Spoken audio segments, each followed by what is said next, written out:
let's talk about performance reviews. So usually performance reviews, there is synonym for a raise. When people are asking for, give me a performance review, usually what they mean is that, can you check if you can increase my salary a little bit? Or maybe not a little bit, maybe a lot. It has been a long time since my salary has been increased. But if we focus on the performance part of performance review, because just saying that, well, you were smart and it's hard to replace you, so here's 10%, 20% increase in your salary. But if we talk about performance, so when we have to actually fill out the form where it justifies why we're giving the raise, and also setting goals, setting requirements for the next period. In this form, it's the easiest and it's most common that people are putting in such words or such descriptions as a person is smart, person is dependable, reliable, has great personality, people love working with this person. So it's like judgment of person's qualities, and its qualities that are not that easy to change. Like if we want to, like if someone is not dependable, okay, so what do we do then? We just tell the person that the person is not dependable, and okay, the recommendation is you have to become more dependable. So it's also not very actionable. So the person doesn't know what they do right, what they do wrong, and they don't know how they should act in the future. Which is why it's important to focus not on qualities of a person, but on specific behaviors. Another part of performance reviews is also focusing on actual results. Results, they don't always correspond to person's behaviors, and they don't correspond to person's efforts. Because there is luck, there are other teams, there are other people who might have affected the financial performance. But when we talk about behaviors, we can focus on what the person did. We need to look at the examples. We need to figure out in what cases the person did what we want the person to do more of. Like once the person did an amazing presentation, was there on time, looking sharp, knew what he was talking about, and it was great. And it showed the company in the most favorable light.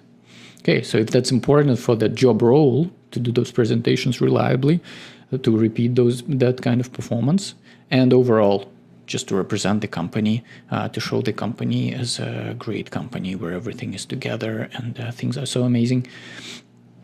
Then during performance review, we highlight as one of the positive feedback examples that, look, on so-and-so date, there was a presentation on this topic.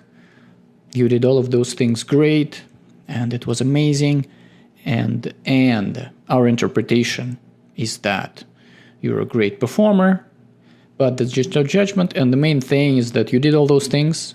We want more of those things. We think that we highlight that those things are very important part of your job, part of your role.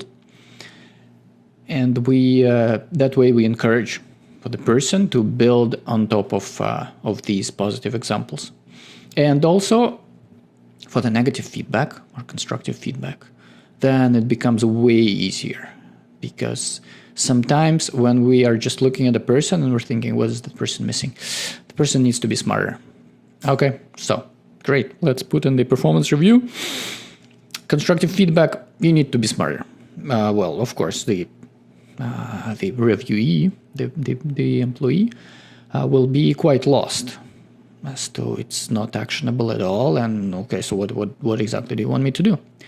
Instead of that, again, we go through examples. We pick a couple of examples where the weakness that we want for the person to work on, that we want to fix, where that weakness surfaced itself, and without assigning blame, we just go through the situation.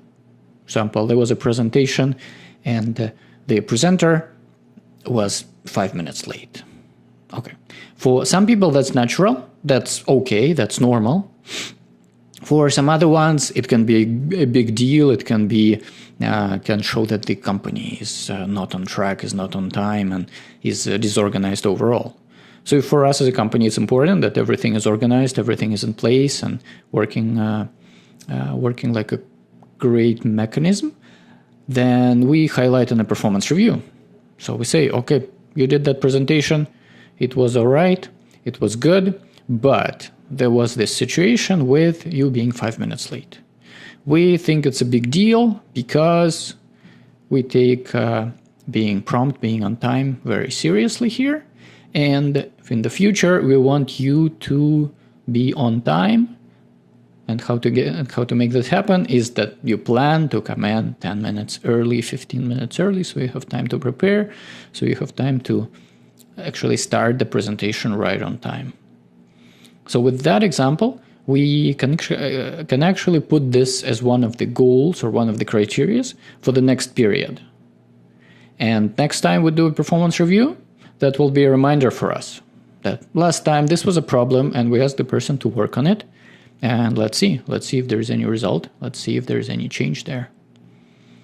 So to sum it up, performance review, instead of just calling people smart, responsible, or not smart, we just go through a list of examples. Here, these projects, you did great. In these projects, this, and this things. Next time, we hope that you do those things better. That's all for now.